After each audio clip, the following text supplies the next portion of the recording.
All right, Bulls and Bears back with another dose, folks. We got a banger of a video for you today. Once again, we've got some insane news to report here. As the government shut down and as many people, millions of people not getting paid right now, we're actually sending billions of dollars to Argentina to help. It used to be America First. Now it's not America First, is it? So we're going to talk about that. We're going to get into the homeless crisis, how it's looking up in Portland, Oregon. I'm going to talk about the delinquencies, the cost of living, the rising debt levels, delinquencies, you name it, we're going to get into it. Let's go ahead and get started right here up in Portland. Walking through a public park, green space in Portland, Oregon. Unfortunately, there are way too many of these that look exactly like this. So despite what you're being told by local elected officials, local influencers, naysayers, deniers, we are in the legit middle of this horrific crisis. A homeless crisis, an addiction crisis, a mental health crisis, and hey, let's just say it, a trash crisis. So until we face the reality, until we admit the truth of what's really going on, stuff like this is not going to go away. This is just the reality of the streets.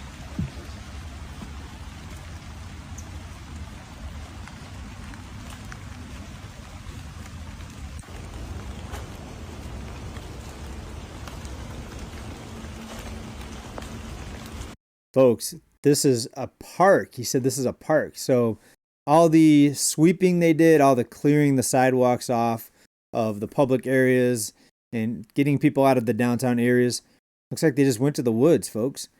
And this is in a park. So let's say your kid kicks a soccer ball too far, it goes into the woods. You're going to be in there with all this trash, and who knows what else is going to be in there.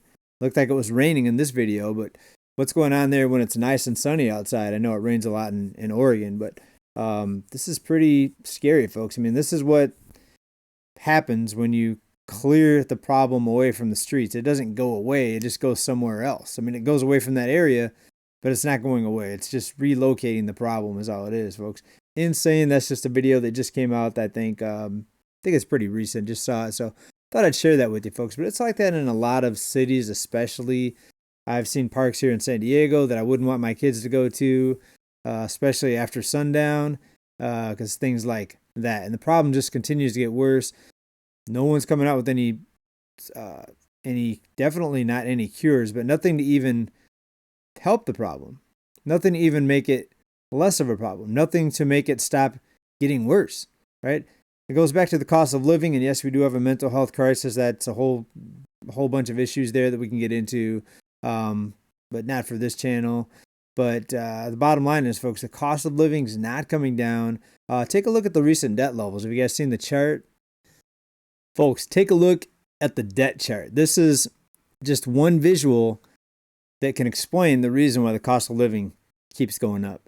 Because people are borrowing more money. This is the end of the second quarter. We're still waiting for the chart to come out for the end of the third quarter, which was that ended at the end of September.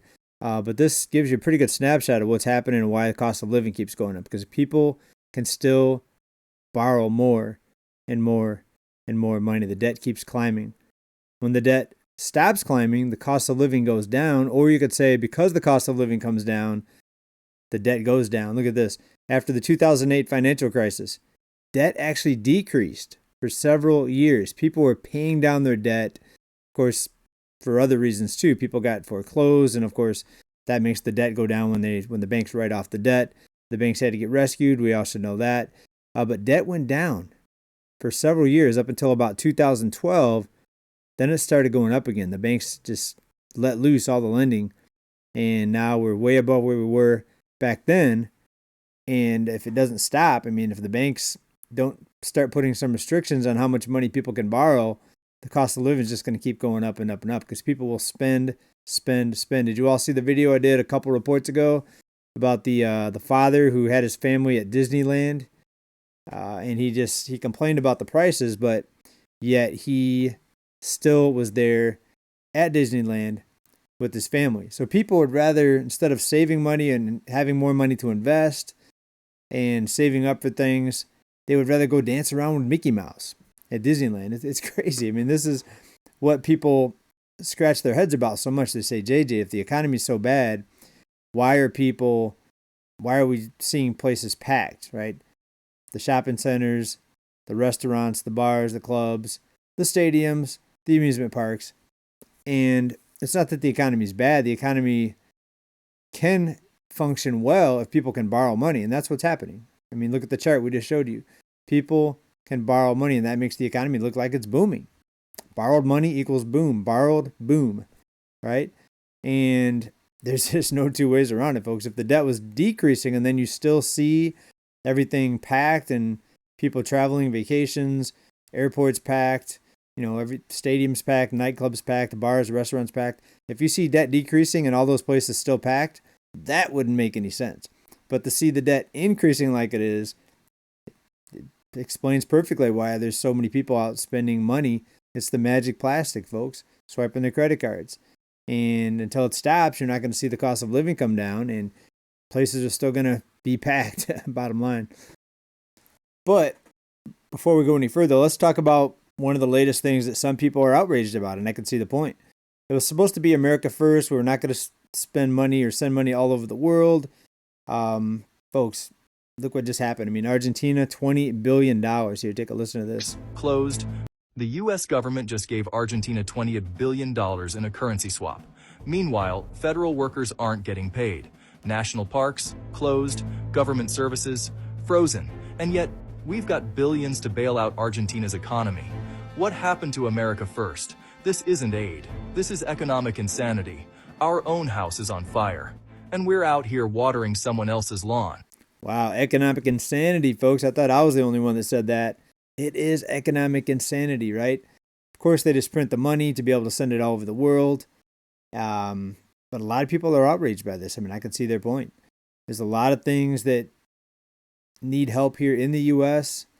I mean, the homeless problem that we talked about earlier, that's just one of the things. There's many things that could have been done with that $20 billion here at home, but yet we're sending it to another country. So in other words, all the people that had the big, I guess, hope, a lot of hope at the beginning of the year that everything was going to shift back and make it better for most people. Folks, I told you back then, things are going to continue to get worse. It's not going to stop. The money that's sent all over the world is not going to be used for something that's going to help people here. It's going to help maybe some rich people somewhere, but it's not going to help the people. And I hope you're not one of the ones that are struggling. I hope you're not one of the 7 in 10 people living paycheck to paycheck. Sometimes I feel like I'm in the top 30%. Sometimes I don't, especially when I see my kids are getting older and how much it's going to cost for everything for them. Imagine having a family in California. Some of you may be in California watching this, but it's expensive, folks. And we're going to hear from somebody that just left San Diego or is leaving San Diego, one or the other. Take a listen to this. I'm moving out of San Diego in about a week, less than a week actually. It's Monday and I'm moving on Saturday. And it feels so weird to actually say it out loud and make a video about it, because when I made the decision literally a month ago that I was moving, I literally didn't know if I was going to stay in San Diego, if I was going to move out of state. I had kind of floated around the idea of moving to Salt Lake City, because my cousin, she's like my best friend, she lives there. Obviously real estate is getting really expensive there, but overall the cost of living is much lower than San Diego. Anyway, I don't know where I was going with that thought, but I am moving out and it feels weird. I love San Diego more than anything, but if you've ever seen San Diego content that doesn't just highlight the coffee shops to go to and all the kind of touristy stuff, videos about the experiences of living here, it is just getting so expensive that if you don't make an incredibly large salary, you're getting priced out. I don't know if it actually happened, but there was talks about taking away free parking at Balboa and Kate Sessions, and all of those little things make living here amazing. Is that you can go to Kate Sessions and you have free parking. You can go to Balboa and you have free parking, and all of these amazing things for tourists and, people that live here to enjoy. Totally true. I lived in LA for a couple years, over 10 years ago now. And Got about 3 parking tickets within just the span of a couple years. No free parking hardly at all anywhere. San Diego, you have free parking at most of the beaches, Balboa Park. A lot of the places you go to have free parking. Some of them don't, but a lot of free parking, especially compared to LA. But that's changing now. They're starting to charge for everything. More streets with parking meters, more parking lots. It used to be just first come, first serve, find your parking spot, show up early and get a parking spot for free, or even charging people now, right? It's getting worse. And it kind of makes everything else that's expensive like feel a little bit more worth it. And yes, before I moved to San Diego, I guess you could say I'm part of the problem. I moved here. Okay, people aren't going to stop moving places. So I don't like that argument when people are like, we're your fault, don't move here. People are going to keep moving here, okay? I knew when I moved here that it was an expensive place. And I've been able to make it work. I have a decent paycheck. I'm able to pay my rent, able to pay my bills. I just don't have a lot left over. And I'm at a point where I'd like to have a little bit left over. I don't really buy new clothes. I just buy some yummy food here and there. I don't really go out. I don't really drink. So I'm not spending my money on those things. But I'm at a point where I would just like to have a little bit left over, a little bit more left over. And every year that I lived here, I'm at about 4 years, rent has just increased more and more. And it's not stopping, right? Like it used to be that you could get like a 1-bed, 1-bath for maybe like $2K. And now I feel like you can barely get a studio for that. And it's not like when I lived in Arlington, Virginia, where I paid $1,300 for a nearly 600 square foot studio. That was like an L shape. She's not wrong though. A studio apartment, you're looking downtown San Diego, studio apartment, 2,000 easy, probably 3,000. To have like your bedroom in the little small part, and it kind of felt like you could like do a makeshift like bedroom. These studios that you're finding, more so coastal, San Diego, but more a little inland, like North Park and whatever, you can barely get like I think it's like a 250 square foot studio apartment, maybe for $2K, if not $2,100, $2,200. You're lucky if you get in washer, laundry. That's not even a given. You're sure shit not getting air conditioning. And I just had to look in the mirror and just decide, do I want to have to sacrifice not having a few of these amenities that I don't even think is asking a lot? And in San Diego, it's considered a luxury, wanting in-unit washer and dryer, central AC, or even I'll settle for a window unit. It doesn't even have to be central AC. Having your own covered parking or just your own parking spot. I'm trying to think what else. Just like basic ass amenities that are. Imagine paying $2,000 a month for a studio apartment. It's probably more. It's probably $2,300 for a studio apartment, and having to go to the laundromat or the laundry room and put in coins, drop coins when you're already paying that much. Wild. Consider a luxury here, I think, are just standard requirements, and I don't even need the doorman, the security, the key fob to enter. Like, I don't need the dog wash station, the luxury amenities. I'm talking buildings built in the 80s, could use a couple, updates, very, very basic living. So I just got to a point where I was like, I don't think what I want at this point in my life is asking too much. And it used to be, okay, well, you live in coastal San Diego, move inland. Even looking inland, just North Park, Hillcrest, trying to think like just other neighborhoods, just a little Mission Valley, expensive. La Mesa, expensive. bit inland.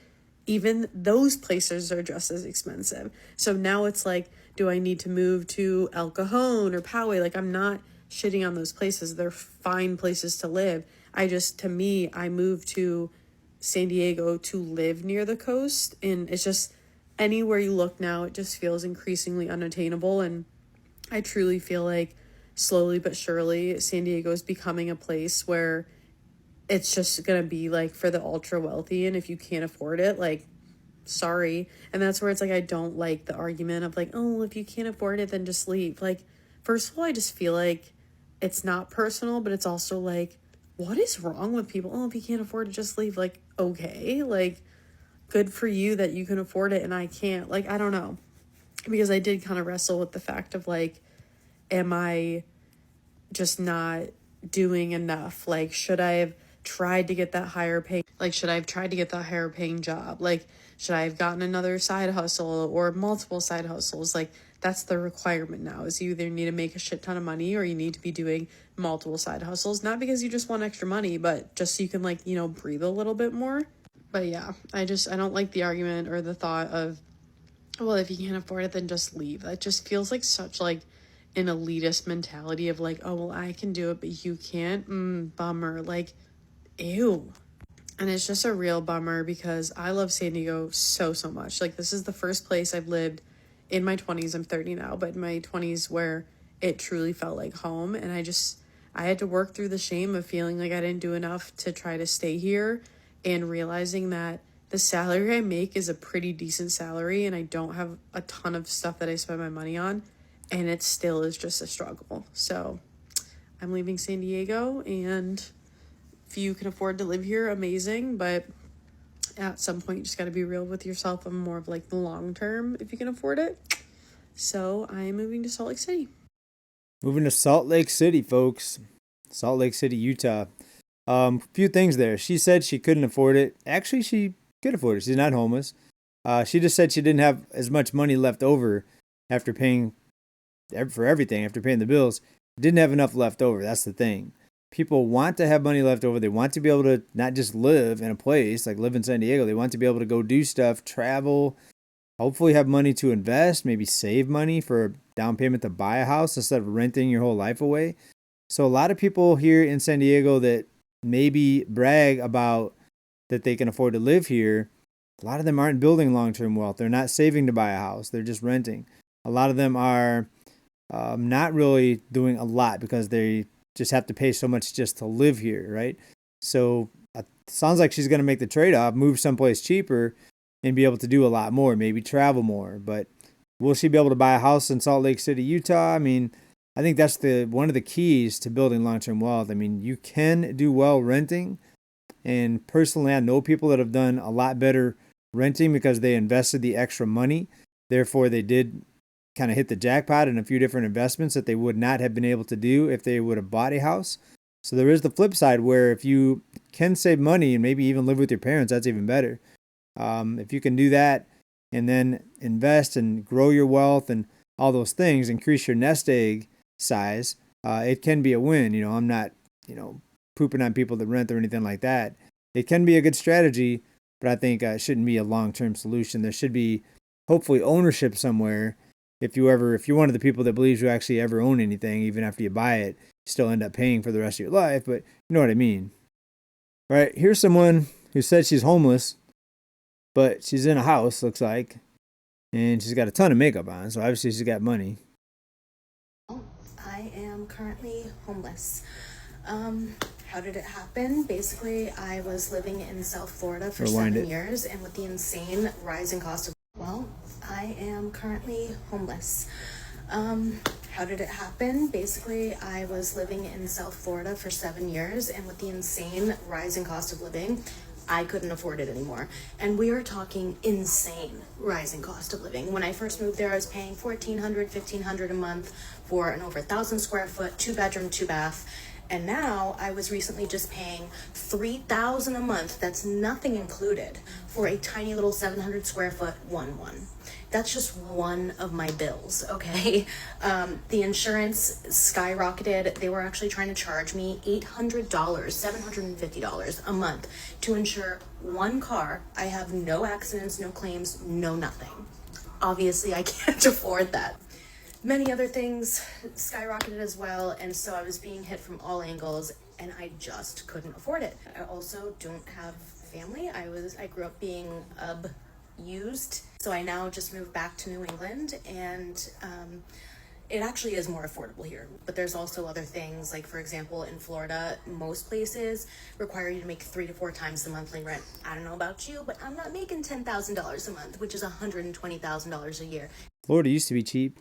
And most people looking for apartments aren't. I started a new job as soon as I got here, drove all the way up from Florida to Massachusetts, started working the next day.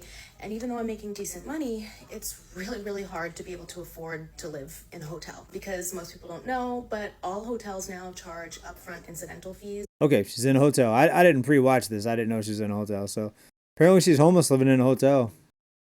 usually $100 or more per night. And so it can add up really quickly, and it can make even the Motel 6 really expensive to stay in. So I don't know what to do. I feel like I'm running in place here. All of the money I'm making is having to go right to hotel stays and Ubers, because I had to leave my car in Florida because I can't afford to insure it. And she doesn't have a car, she's taking Ubers, folks. She's living in a hotel, taking Ubers. So I couldn't drive it. Buying a lot of makeup. And so I am here, really embarrassed, asking the internet for help. I've seen the internet change so many people's situations. Uh-oh, folks. Here she goes. She's going to start crying and she's going to ask people to send her money. Let's see here. Should I give out her name? Yeah, in case people do want to go. It's Kaida Fire. That's her screen name or whatever. But folks, I mean, Save them. I know what you're going to say. You're going to say, if you're that hard up, if times are that hard, why are you buying so much makeup? Right? I agree. I mean, if you look at some of these people putting out videos talking about how much they spend on things. I did one video last month. Somebody was spending $100 a month just on hair and makeup. Right? And you could say, oh, it's just $100, but just hair and makeup, just go natural. But the problem is when you go natural, sometimes you don't look like what you look like with makeup. Look at Pamela Anderson. I was shocked. Not to get off subject here, but I was shocked when I first saw her without makeup. Do you guys see this? Look at this. I'm sure that most of you might have seen this by now. I mean, the difference makeup can make, especially for the ones like the person in the previous video who just kind of cake the stuff on their face. It's a completely different person, like when you take the makeup off, right? Insane. But let's talk about this here next. We've got somebody here telling us they spend $1,200 a month on groceries, folks. I've got 3 kids here, and I'm in California, and we're a 5-person family because I'm married. I don't spend $1,200 a month on groceries. How is she spending $1,200 a month? Let's take a listen.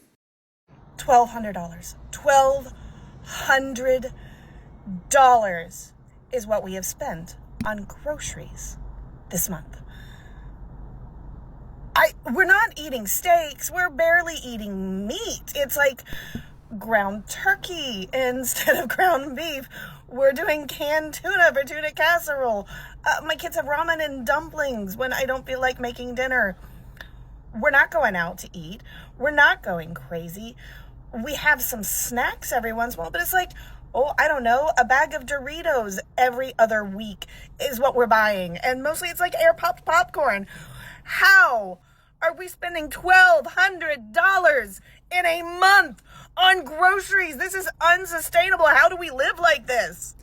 All right, folks, I wish you would have got more into the details. Like, do you have 10 kids? Like, how do you spend $1,200 a month? Our grocery bill here with a 5-person family in San Diego is usually between like $450 and like $750, right? And that's everything. That's dining out, groceries, all types of food and groceries, drinks, everything. So I'm thinking that she's got a lot of kids. Otherwise, is she shopping at 7-Eleven? Like, are you buying all your groceries at 7-Eleven or the pharmacy? Like, because it shouldn't be that expensive. Again, I don't know how many kids she has, but we do pretty well. We go to a variety of different stores to try to keep our food budget down. Aldi, like I mentioned in a previous video, Aldi's a big one. Even Walmart groceries got pretty good prices. I think Aldi might even be a little bit better than that. Grocery Outlet, I've mentioned that here a few times. Super good deals at Grocery Outlet. Some things are not the best price, but for the most part, I mean, that's one of the best price stores that I go to. And we're spending about half of what she does in most cases. And we're in San Diego. Typically, it's pretty expensive here for groceries and everything else. And I don't know. Let me know what you think her problem is, or what her how could she stop paying $1,200 a month? I mean, if you're shopping at Aldi and you're spending $1,200 a month, then you must have a huge family, or you just have a big appetite, or both. I just need somebody else to tell me that they're living paycheck to paycheck and putting themselves into credit card debt out of necessity, not because of fun. I am 28 years old. I work a decent paying job. I love my job. I make good income. We have no kids, me and my fiance, and we're still barely scraping by. Our bills are paid, but we can't save any money. We can't go on vacation. I mean, we do little things here and there, but realistically, no kids, multiple incomes, and they have no money. This is crazy. we don't really do anything, and we still live paycheck to paycheck, okay? I don't understand how people with kids are doing this. Props to y'all. I mean, seriously, the utmost respect, because I feel like I'm drowning and I only have cats. Any money that we're able to save ends up getting spent on the car. Cats can be expensive. People should be making $50,000 for every one cat they have. So if you have 2 cats, you better be making $100,000. That's what people say about kids. Maybe it's cats too. Or the cat has to go to the vet, or one of us has a medical emergency. Like, it's just gone. It's gone. I don't understand. We don't live beyond our means. Are we all just collectively putting ourselves into debt because I don't know what else to do? I just need. Is the cat running the air conditioning too much, folks? That's crazy. 2 incomes, no kids. And she said she is living paycheck to paycheck. She barely goes out. Sounds like they really don't do much. That's the times, folks. And a lot of people that are out doing things, it's borrowed money. You saw the debt chart. Debt continues to climb. If the banks are lending, people are going to be spending, folks. And it's just going to continue to get more expensive if that continues. Let me know what you think about any of this down in comments. The makeup lady living in a hotel, taking Ubers around, left her car in Florida. The lady spending $1,200 a month, folks. How does that happen? Let me know down in the comments. Hope to see you in the next video. Hope you're doing well. Keep stacking, everybody. See you next time. Bye. Peace.